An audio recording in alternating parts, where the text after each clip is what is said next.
association with Aiden Stories. In the heart of one of Baltimore's toughest neighborhoods is a place that embraces kids and focuses on providing a safe place for them to develop and become successful in life. Bentalou Recreation Center opened its doors in the fall of 1970 and has been a beacon of hope ever since.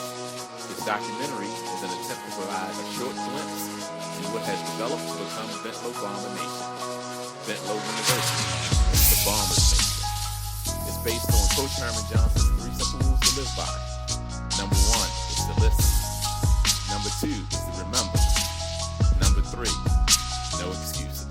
Here are a few alumni that can tell you how the center was able to influence and improve their lives. My name is Fern Owens, and I started coming here probably 69 or 70 before the rec was even built. I was here for the groundbreaking when the rec was built and started. And this was my first job as a team. My name's Thomas Owens. I came through Bentalou when they first built it. Matter of fact, I think I was even in the pitch outside when Mayor Thomas D'Alessandro dug the dirt. So my name is Earl Thomas, also known as E.T. I began coming to the rec center in the mid-'80s. My name is Annette Laws, and I'm really originally Annette Boss. I started coming here at Bentalou Rec back in 1970. It wasn't the rec then, it was the Bentalou cafeteria that we was at, and that's where we started out at. My name is Edward Coulter. I started here the day it was built. Came straight in, me and my brother. We were rec counselors. We did a lot of things with the kids, the fun camps and things of that nature. As a matter of fact, I was a DJ for roller skate night. Okay. My name is Alvin. People in the neighborhood would know me as Bubby. Started back, and from day one, literally, I was around when they decided, when the mayor and all the important people came and with their shiny shovels to do the groundbreaking. My name is Carolyn Caldwell. I started here, coming here in 1978, and I live on Penrose too. It was the 2230 Penrose. I grew up in this neighborhood for a lot of years. Haywood Edie, they call me B Street. I came down the gym maybe in 1984, summer 84. My name is Damian Ross, they call me Day Day. I came down Bentalou in 1978. I was 3 years old. I guess Coach Herman told me I was the youngest player that ever played for him. I'm Derek Lipsy. I want to say 1979 or 80. Somewhere around in there, I came up with my name at the time was Ronald Scott. And so he brought me up here. I had just moved to the area. So I thought I was 11, 12, somewhere around there. Keith Smith, year 1977. Right. So Keith, coming here to Bentalou, what was it like? Explain to me what it was like coming here to this center. It was a safe haven. It was after a while, it was family. It was being around family. Will Jernigan, and first came to Bentalou at the age of 8, coming from Southwest Baltimore. This was the hub. I learned that this was the place where you come not just to learn basketball, but the place where you grow up life. My name is Bradley Taylor. First year I came out of Bentalou in 1991. My name Tony. Came here in the early 90s, late 80s, early 90s. Man, this is home. That's all I can say. This is home. When I came here when I was 8 years old, I ain't go nowhere else. This is where I learned basketball, pool, lift weights. You name it, I learned it right here. Okay, my name is Thomasine Fort Betts, and I was assigned to Bentalou Recreation Center in September 1979. Yes, I became an employee of Baltimore City Department of Rec and Parks in January of 1971. And I was assigned to another recreation center not too far from here named Alexander Hamilton. And how I became acquainted with Bentalou Recreation Center, we used to have a problem in the wintertime with our heat. So I was always instructed, you can go to the nearest recreation center, and Bentalou was the next center. So I spent a lot of time through the winters, through the years, down here in the evenings at Bentalou Recreation Center. So when they decided that they were going to renovate Alexander Hamilton, my supervisor at the time said, I'm thinking about making some changes. She said, what center would you like to go to? So naturally, because of the history of coming down here, and when I used to come down here in the evenings, everyone was so great, I said, you know what, I think I'd like to go to Bentalou Recreation Center. Over the years, there have been several news stories about the Recreation Center, and they all seem to focus on the basketball program. I would like to show a story completed by WBAL's Rob Roblin, because his story goes beyond the game of basketball and reveals what we're really teaching here, and that's the game of life. Summer is a time when kids do a lot of hanging out, but are there any safe places to hang out away from drugs and crime? You bet there are, and for a quarter of a century, hundreds of thousands of Baltimore City children from age 5 to 18 have found a safe haven at city rec centers. In a special report, Rob Roblin shows us how the rec centers influence and improve the lives of everyone involved. I like basketball, so it helps me play basketball better. I used to not be able to play basketball at all. If you miss it, you just gotta keep trying, then you'll get better. Every time you step on that court, you play 100%. For these kids, basketball is not just a game, it's life. Since 1970, kids have been hanging out playing ball here at Bentalou Recreation Center. If you read the signs on the wall, it's not just basketball being taught here. So those are three things we're looking for today. Number one. Since it opened, the basketball coach has been Herman Johnson. Coach Herman is a lot more than just a basketball coach. He's a mentor, a counselor, and above all, a lifelong friend. Started learning discipline, responsibility, teamwork, and stuff like that. We talk to the kids about participating in school, encouraging the kids to do the right thing in school, doing the right thing at home, wherever they are, just doing the right thing. During the winter after school, there's practice and league play. During the summer, there's the camp. Working in the camp every year are those who played here when they were young. They come back to camp. They come back home. They are people like Keon Grimes, who's now in high school. I'm coming back to help Bentalou because Herman helped me, and I'm trying to help these kids right here out to learn how to play basketball. You won't find any drugs or you won't find any violence here. Here's how it works. The neighborhood looks out for the center, and in turn, the center looks out for the neighborhood. If there's a problem, the people involved are asked politely to leave, and they don't come back. The people who work here look at these youngsters as if they were their own sons and daughters or nieces and nephews, and they know what they give these kids can make a difference in their lives. A lot of these kids didn't have any idea about college or didn't have college on their mind until they came to a camp like this or involved in the rec center, and then they began to talk about school, how important education is, and they start thinking about that, and they start hearing it. At Bentalou Recreation Center, you learn a lot more than just basketball. You learn a lot about life. Coach Herman makes sure of that. This is a very fun place to be, playing basketball and stuff. And it's a great place. Rob Roblin, WBAL 11 News. One of the best parts about Bentalou University's Barma Nation is seeing Coach Herman's overall vision of an organization. Through constant and consistent communication, we work in unison with a common vision to be successful in everything that we do. Our team's championships are won through the efforts of our talented players we work with and develop over long hours both in and outside of the gym. Coach Herman is the very first person to tell you that it is no way possible that he could run the program all by himself. He has had help of many others over the years. Alexander first, you know, and that was very pleasant. You know, she kept you in, you know, she kept you in tip-top shape. You know, she made sure you followed the rules, which really wasn't no problem. You know, and then after that came along, it was also Miss Ford. You know, and then it was the other guys, the other coaches coming along, Mike Daniels. You know, Michael Blue. You know, it was a lot of, you know, different people that... David Johnson, everybody called him Half. He was my first coach in 99. Yeah, 99 was my first coach, and then I never had another coach, Merle Robinson. Yeah, he was one of my coaches, you know, but there's a lot of Fat Mike, you know, Brian Williams, a lot of them, you know, transpired, you know, what was going on personally and try to keep my head in the game. You know, it kept my head in the game.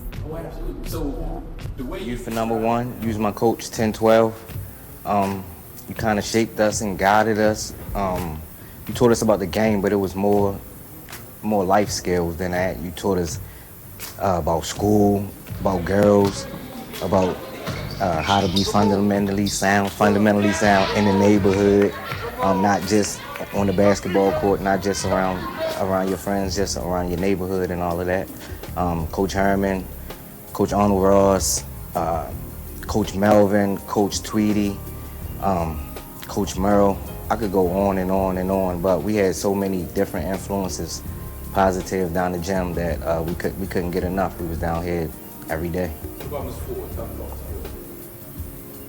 Ms. Ford was like Janet Jackson around here. The most beautiful woman we ever saw in our life, but she was positive, she was smart. She always told us the right thing to do. She never influenced us the wrong way, and we always respected her for that. And she was always here. It was a good balance because we gave her the same respect as we give Coach Herman. But I mean, we didn't have a choice either. I mean, it was Miss Ford. So if you was on this side of the rec, you gave Miss Ford the same respect you gave Herman. If you was over there, you gave Herman the same respect you would give Miss Ford. And it was a balance, whereas though they really ain't, I mean, at the end of the day, I think we were pretty good kids because they really didn't have to browbeat us to do right. I don't know, whatever the system they had, but it worked. And it was fun to be around. It wasn't like, okay, I mean, it was just like, nah, I'm not gonna let Miss Ford see me do this, or I'm not gonna do this because of Miss Ford. And no, she would leave the doors unlocked and everything was open. Like I said, we could just walk in and out. You knew if you walked into the room over there, you knew not to mess with the skates. You know, if you came back here and Kurt and them wasn't lifting weights, or the weightlifters wasn't back here, you knew not to touch them, but you could go in there for certain stuff that you needed if she sent you back there. I mean, it was all the same. And like for me, some of the influences that was like yourself, like Beach said, like Paul, Blue, even Skeeter's late, Teresa. You know, we had a female coach at the time. You know what I'm saying? Was pretty odd, but we was pretty. We had Coach Herman and down in Chapel back in the day. Yeah, you got Kevin and Herman, and I mean, once you get Herman, you don't need nobody else. You know what I mean? That's right. Kevin Francis, right? Yeah, Kevin Francis. Yeah. There's so many. We had Kevin Francis, Michael Morrison, Wayne Adger, Mr. Coleman. Right. He was one of the directors here. You know, I mean, we started out with him. Then we had Miss Alexandra. She was here later on. And, you know, we've been through. As Fern has mentioned, she mentioned a lot of leaders that we had coming up. One that was not mentioned was Herman, as our basketball coach. Avery, who was the dance leader. Yes. Also, again, Mr. Coleman, who was the director of the rec. And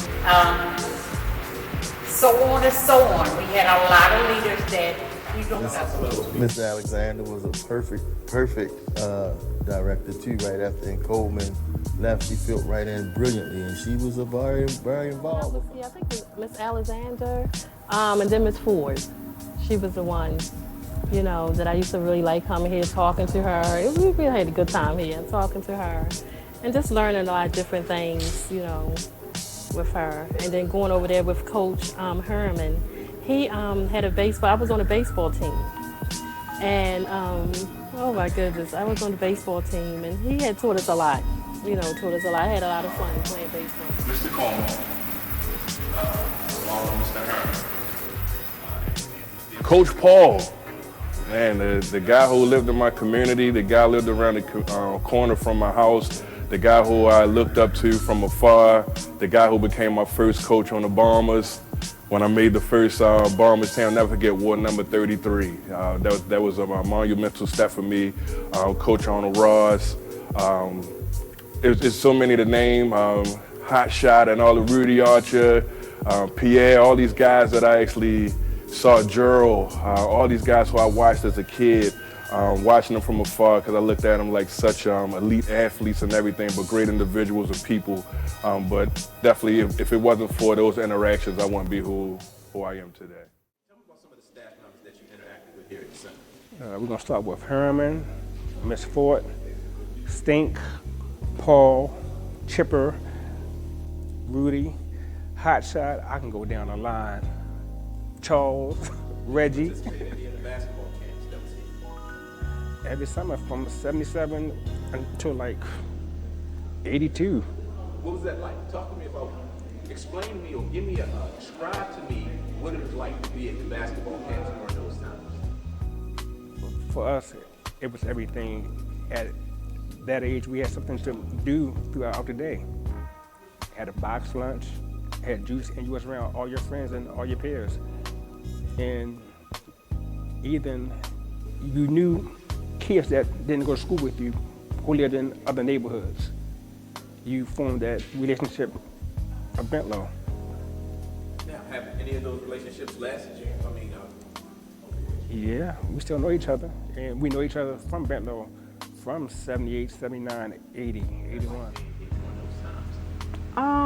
It was one of my most rewarding experience, and when it was a group of young ladies when I first came here, the very first day were here, and to this day I still keep in contact with one of them. And then there's a young man named John Bird that I met when he maybe was about, it was interesting, I met him when he was maybe about 10 or 11 years old, and I still to this day keep in contact with him even though he lives in Illinois.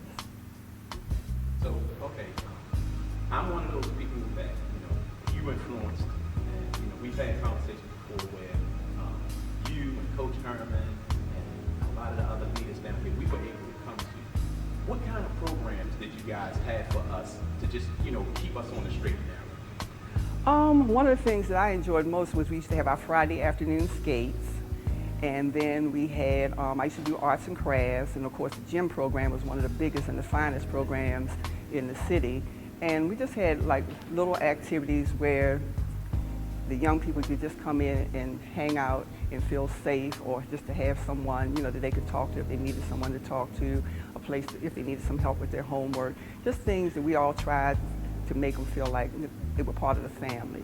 And that's one of the things that I really missed at Bentalou. Everybody here was a team, and everybody had their little intricate parts that, they did in the program. And I used to always feel like that I was very fortunate in that even though I was the center director, I always felt like that I served at the pleasure of my staff, because like I said, when I came here, this is one of the greatest experiences that I will ever always remember to have, working with the department. Bentalou family, Bentalou for life.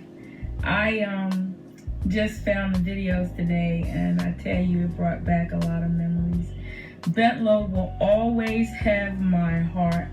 It was my first start. At 14, the doors to volunteerism opened up for me, and I continue to do that still till today. I had an opportunity to fly and learn how to work with my peers, and those skills that I learned at Bentalou still carry forth today. And there's a lot. I can say that we were really community, and a lot of kids not getting that today. We had the magic at Bentalou, and the awesome team of Lee Coleman and Herman.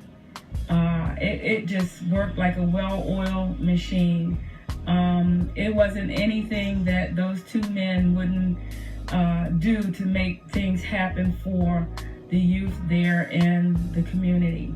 I got to work with many of my peers, as well as the seniors there in the community. Our seniors were very much involved in many of the activities that we had. And I believe one of the most memorable moments for me was to work with the children. Every summer, I would have like 150 kids, and I had to divide me amongst all of them. And I would always end up with all of the the youth workers to help me, because there was no way that I could be all in all to 150 kids. But the beauty about it was I got to see those kids stair step each summer up into the next group. And they used to come and get me every morning during the summer, and we would all walk up there. They would come and knock on my screen and say, "Miss Linda." And here they were, 10 kids every morning, faithfully. So I don't know where those kids are today, but my experience at Bentalou is my heart. It's rooted in me, and if I had to do it over again, I'd do it over again with Bentalou. I love you guys. I'm sorry I couldn't be there for the 50-year anniversary, but Bentalou for life. Love you guys. The pool games, man. All my friends, we used to come down here and play pool like crazy. Ping pong, tag, had karate classes down here when I was young. Miss Ford would always say I was too young to lift weights, so I had to wait for that. So. Well, it gave us some place to go. It kept us off the streets. Our parents didn't have to worry about where we were because we had to be home before the lights came on. That's something that the whole neighborhood, that's the difference in yesterday and today. The whole neighborhood, like, we knew each other, everybody knew each other. We had a lot, respect was important back in those days. You didn't have to worry about the things that children have to worry about today. Right, that's true. But maybe excited about coming here as I was growing up is just to be around so many people, my peers, and everybody just having fun. And it was, at my time when I was coming up, I did modern dance. So they had modern dance in the back, arts and craft. Then we used to do fashion shows, and it was just a nice time just to come here. Then we did skating. They had skate night and everything, movie night. We had a good time. And then, I was coming here, and then my daughter, she started coming here, and then her my grandkids started coming here. So it's like a whole lot of us. Sir. So who are some of the coaches that you interacted with down there? Oh man, Kenny and Kurt. Rudy would always come through. Hot Shot, my man Skip. I forgot my boy, the one that damn it, I hate to say, but he's blind in one eye. So you probably remember who I'm talking about. Yeah, Dirt Mall, that's my guy right there, man. Coach Herman, of course, Miss Ford was always there. And man, what I really, and I want to say the most, man, he made sure we ate and had something to drink every day. Everybody know about Coach Herman's famous punch. That's right, that Herman juice. Herb juice, man. I don't know if that was the Gatorade before Gatorade. But yeah, there's so many coaches that came through. My man, man, he gonna kill me for forgetting his name. Cause he coaches down there now. Arnold. Oh yeah, Arnold Ross. Man, can't forget Arnold. Man, flat out, he's just a flat out scorer, great person in general, and a great coach. So yeah, we had him down there as well.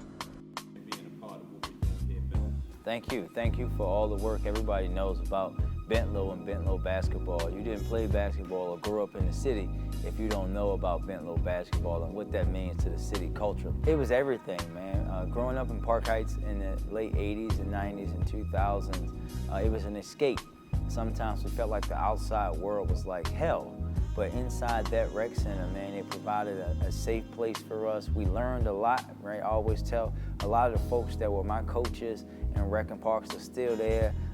Coach G, Miss Murray, Coach Reggie from Tawanda, CC Jackson, JD Gross, because I grew up in Park Heights, and my rec centers. And what we learned so much about, not just about our sport, right? Yeah, it's where I first learned that I can run long distances faster than anyone else. It's when I first learned that I had a deadly floater and I can shoot threes, but also learn how to work together as a unit towards one cause, how to respect your teammates, how to help people grow in their abilities. And that's what rec centers really are for young men and young women in Baltimore City. We learn not just about the sport, but about being young men and young women and how we can better ourselves in our community. It's called Bentalou University.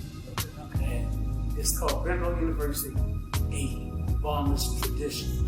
And the reason we came up with that name was if you came to the center and you played, you wasn't really a player until you was on the Bomber team. So for you to be a Bomber, then you can say you're a player. So that's the special thing. So you can come through the center, you can be raised through the center. But if you never played on the Bomber team, we're not excluded. But we know.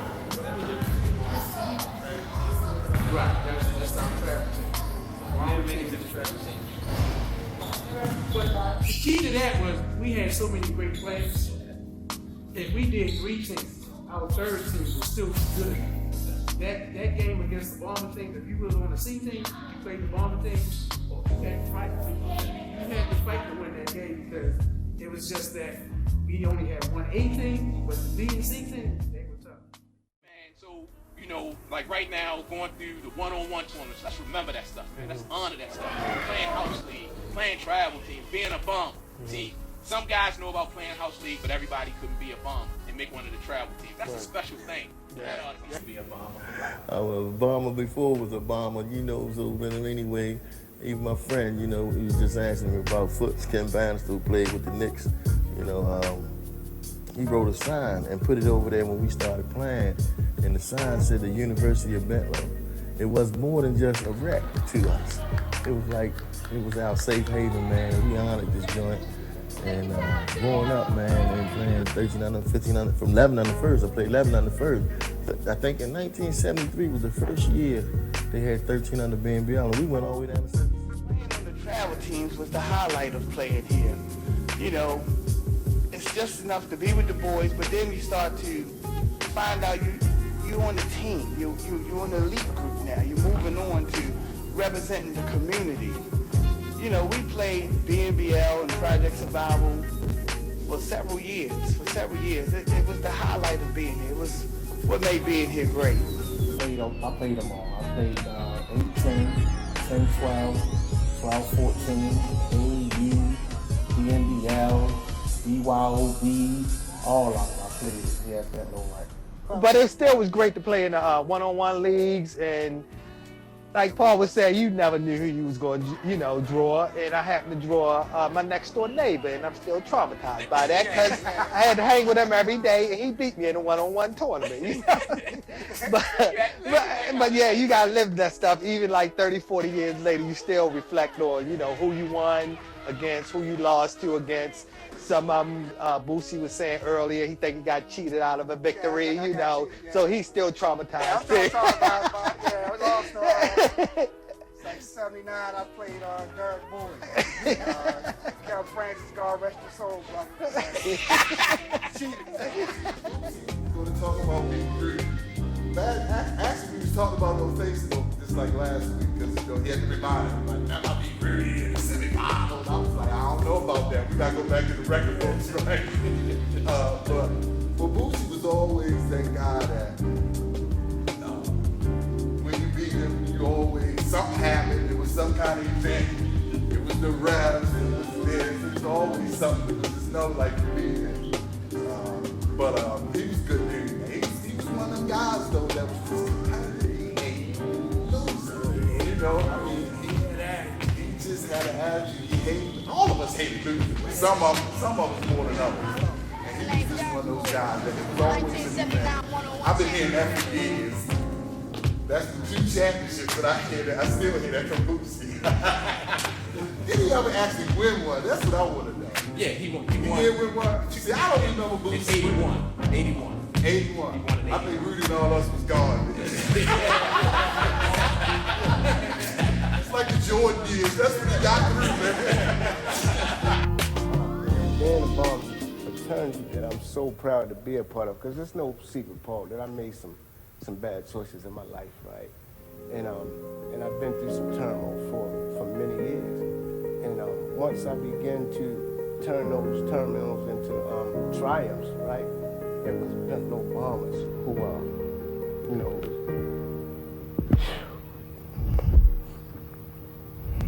excuse me, man, it's kind of emotional, man. These brothers was there for me, you know what I mean? I sent out a post on Facebook, right? And just asked for some prayers, and like in the first 5 to 10 minutes, man, like hundreds of posts was like, and I haven't seen these guys in like 40 years, you know? Awesome, man. So the spiritual principles that's taught here, right, translated to basketball, like trust and open mind, just resonated, man, and stuck with me. So when those tragedies turned into triumphs, you know, I began to be able to pull those back to the forefront, put my life together. But for me, it was her. Right. Right? There is no Bentalou without Miss Hart. No doubt about that. And my goal, you're going to laugh at this one, Paul. My goal was to get in the blue station wagon. Right? I laugh now when I think about it. But I just wanted to get in the blue station wagon. Just to wear that thing with Bentalou on your shirt, it meant everything to people in the neighborhood now. I really can say I don't know about other recs where I've been at because I've been here all my life, but to wear a shirt with Bentalou on the chest, it was an honor, man. You know, everybody wanted to play for Bentalou, man. It was an honor to be a Bomber, Jack, you know, so I'm a Bomber for life. Let's finish it up here. Is there anyone in particular here at Bentalou throughout your experience that you would like to say something to, or just, if you could, you have this opportunity to express maybe your gratitude for Bentalou being here. Go for it. I would have to say Herman Johnson. I mean, Herman was here when we started, and he's still here. I mean, my brother, Bubby, you know Bubby, all my nephews, Herman coached all of them. From the time they started up here until they left here, Herman was still their coach. And even after they left here, if they needed somebody to talk to, Herman was one of those persons that they could go to and talk to. You know, he did a lot for this community. He really did. A couple people that I like to mention who was leaders for us from Bentalou Rec is number one, rest in peace, Mr. Coleman, who was our director. Linda Brown, she was an awesome leader here at Bentalou Rec. She was into everything, dance groups, sewing. I actually took my sewing after her. Not to mention that we both had the same birthday. Also, rest in peace. It's just a lot of people who was here that we looked up to. Men, women, people who was older than us. And not to mention Al Kearns. If it wasn't for Al Kearns, who led us on to growing up, being a responsible person, we would know where we would be at right now today. Thank you, Coach Herman, because a lot of things that I went through in my life and what you set forth as far as a coach, it transcends basketball. It transcends, your human life skills. To be able to interact and to interact with other folks. It was much more beneficial just to be on your own. You had that outlet in a lot of different ways. And I thank you, and I thank God for your spirit. Coach Herman, thank you. Thank you for teaching me, for being the man that I am today. Continue being the great man that you are. And I love you. Thanks, Coach Herman. Thank God they had today. And another thing too, see the street name after, can't no better than that. So for that, man, I say thank you, Herman. I love you. That was an early experience in my life, just to go somewhere and stay in, a place like King's Dominion and have us save up enough money whereas though we could stay on King's Dominion grounds. You know, we didn't have to stay in no hotel far away, but yeah, and I love you for that, man. Yeah. I'm gonna tell you the biggest thing and the biggest thanks I have to give Herman is not for me, but for the fact that he was able to coach my son. He was able to coach my son, so that shows the love and how long Coach Herman's been doing this basketball thing. And my son, you know, my son came down there to Bentalou. He started at Bentalou. He was running into the other players, and I told Coach Herman, oh my gosh, Coach Herman, I don't know about this one, right? The kid did a move, and he ran into another kid. Coach Herman said, he'll be all right, he'll be all right. So I didn't see it. And then years later, now he's at St. Bonaventure, you know, on a full ride. So thank you, Coach Herman. You obviously knew more than I knew. So, you know, I just want to say thanks because the whole time my son was down there, it was nothing but a positive atmosphere. And so Bentalou is the only thing he knows. So, you know, I just want to say thank you, Coach Herman. I just thank you. I thank you from the top of my heart all the way around, Mr. Herman. I'm probably only one of few that always called you Mr. Herman. And so yeah, that's what I would say. It's a special man. It's a special man. It was really great working with him. I think him and I, you know, complemented each other very well in that we worked. I used to always joke and laugh. Herman and I worked here together for 28 years, and I used to always say, I said, some marriages don't last that long. But the thing that I always admired about Herman was consistent. And that's one of the things that's paramount on my list of things I can't deal with. Is one day it's this way, one day it's that way. When Herman requested something or when Herman set out to do something, it always remained the same. So that made it really easy, you know, working with him. And then, like I said, when he would come in, you know, he'd say, I need you to do A, B, C, or D, and he'd have it all mapped out.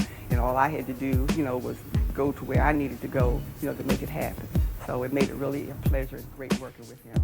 Coach Herman Johnson was a father figure to about 90% of the neighborhood. He taught you a lot of life lessons at an early age that a lot of times you couldn't understand when you was young, but as you got older, you understood them. And Coach Herman is a really, really, really, really good guy, and we all love him. My impression of Coach Herman is he's been more than a father to a lot of adults. Me and one, when I came here, I was a troubled youth. You know, did a lot of bad things. Boom. I come to Bentalou, he taught me the right way to do the right thing. You know, don't do nothing slick, just do it right. All right, thank you. Bentalou, there's so many things I've learned in coming to Bentalou from this guy, Herman Johnson, Coach Herman Johnson. Is what he had to offer. His leadership was impeccable. The wisdom that he brought, that he shared with the kids, the love that he shared with the kids, the guidance he gave to the parents of the kids. It was just total control at all times. It was just love at all times. He could be scolding, and deep inside, everybody knew. He jumped all over that kid. Everybody knew that kid loved him. The type of guy he was, or he is. I just salute him. I just think he's a great guy. Growing up, you know, West Baltimore, on Will Avenue, on our block, we didn't have many. You know, I think now it was only 3 houses that had father. And so I never seen the strong male figure in a house. At that time, you know, you don't recognize it as a young boy, but young men need their father. So I was doing some things, and my brother Stefan, he broke me up in Bentalou to meet Coach Herman. And of course, Coach Herman he's a big man. He took me over to the office and meet Coach Herman. And he said, Coach is my brother, you know, I would like for him to the team. You know, Coach Herman looked me in the face and he said, well, how did you do in school? You know, what is your grades like? And at that time, in my whole life, I had never had anyone, not my mom, nor my brother, nobody had never asked me about my grades in school or even how was I doing in school. It was the first time I ever went on to the next grade about having an issue. So I told him I passed. He said, I didn't ask you to pass. He said, how was your grades? I looked at him, I said, I don't know, but I passed. He said, don't come back into the gym and bring your report card. And that set the tone for me for Coach Johnson. It meant so much for someone to just even care whether or not he was good in school, but he cared about me as a person. And guess what? It was his first day leaving. So that's my impression of Coach Johnson. Thank you. That's what you can say. Thank you for dedicating your life, Coach, to the center and to the city of Baltimore, because the work that you've done over the years has saved more lives than we'll be able to count. We can't even put a dollar amount on what your work actually is like and worth for the city of Baltimore. Thank you for providing for generations to come. Thank you for inspiring young men and young women that came behind you to also get involved in that work. Because we know true leaders and true people who are involved in this work, they plant seeds that come up long after they're gone, and people go in our city, throughout the city, and do the same work because they model themselves after mentors like him. So that's what, it's just thank you for being here. Thank you for dedicating yourself to this center and to this community, and you will never be forgotten by us. Aaron, I thank you for all the years, man. You helped us become great people.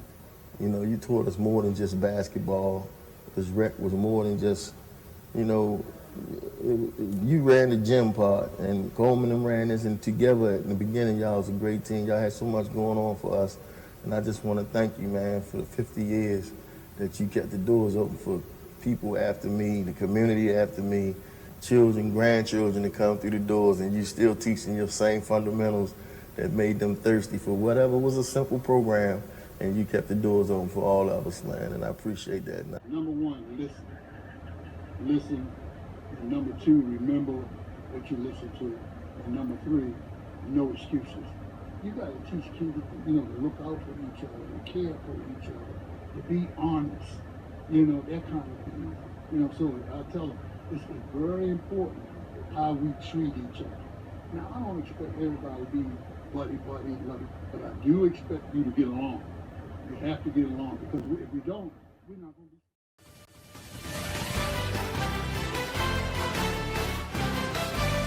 Here we are, the crew of Inside the NBA, saying congratulations to the Bentalou Recreation Center in Baltimore for 50 years of service to the community. That's great. And to Coach Herman Johnson, Coach Herm, what's who's up, baby? been there since the opening day. That's unbelievable. Yeah. Over the years, he's been a leader in the community. He's helped thousands of kids go to college, and the city of Baltimore honored him last May by renaming a street Herman Johnson Way. Wow. Yeah. Coach. 50 Number years. one, 50 years of doing anything mean you are a wonderful person, and you ain't made anybody mad because you ain't got fired.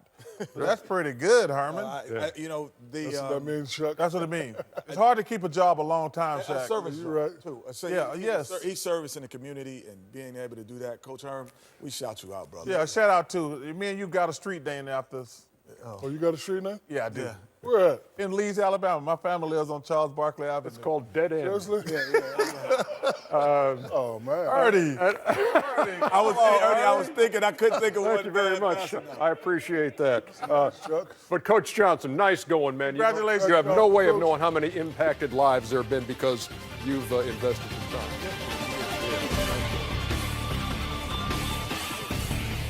Hello everybody, my name is Charles Chu Smith, former Harlem Globetrotter, Baltimore native.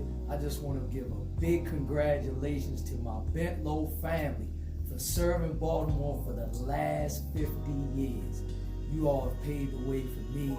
Thank you for blessing us with your service, with your love, and everything that you mean to Baltimore. Keep doing. Let's go 50 more, y'all. Let's go 50 more. Appreciate you. Hi, this is Mitch Kasoff, a teammate of Maryland Terps Rudy Archer, the best point guard in the world, straight out of Bentalou. Congratulations to Bentalou Recreation on its 50th anniversary on serving the community. You're the heart and soul of Baltimore. We love you. Family. Al Leslie here. Although I never had the pleasure of playing with Bentalou, I want to congratulate you guys for 50 years of excellence. Always competitive, always showing good sportsmanship. You guys have done an outstanding job. It was always a pleasure to have Bentalou representing West Baltimore. So for my family, the Leslie family, we all like to say congratulations on your 50 years, and we look forward to 50 more years of outstanding production. You guys keep up the good work. Congratulations on 50 years, man. Bentalou Bombers, man. You guys have been doing it the right way for many years. And it starts with the leader on down. You know, Coach Herman, they built the program over the years, man, with great deal of integrity. And there's no fruit in regard to the tremendous guys that came out of that program and just doing great things, not only in the basketball field, but around us in this whole city. And that's a testament to Bentalou overall and all the players and coaches that they had over the years. So, me personally, starting out at Olive and then becoming a Buccaneer guy, we have really valued Bentalou over the years, man, going back from Day-Day to Devin. That's right. B Street, Eric Curl, Days, a lot of great players that come out here, and I can go on and on for days. It's a great testament, and a tremendous testament to you guys over at Bentalou overall in terms of just doing things the right way for so many years, and we hope that you guys continue for another 50 years in the future for the future generation. Trust me, it's much needed. Bentalou absolutely for life. Bentalou for life. Bentalou for life. Oh, Bentalou for life. Bentalou for life. Bentalou for life. Bentalou for life. Bentalou for life. Yes, indeed. Bentalou for life. Bentalou for life. Bentalou for life. Bentalou for life. Bentalou for life. Bentalou for life. Bentalou for life. Bentalou for life.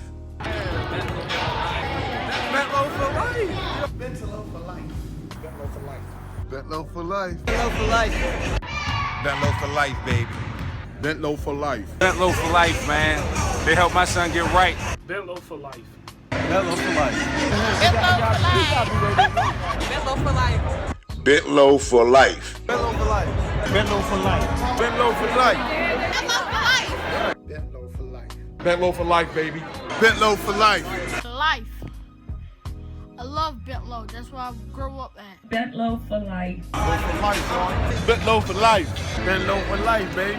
Bentalou for life, baby. Bentalou for life. Bentalou for life. Bentalou for life. Bentalou for life. Bentalou for life. Bentalou for life. Oh yeah. Bentalou for life. Bentalou for life. Bombers for life, you already know it. Coach Herman's sons.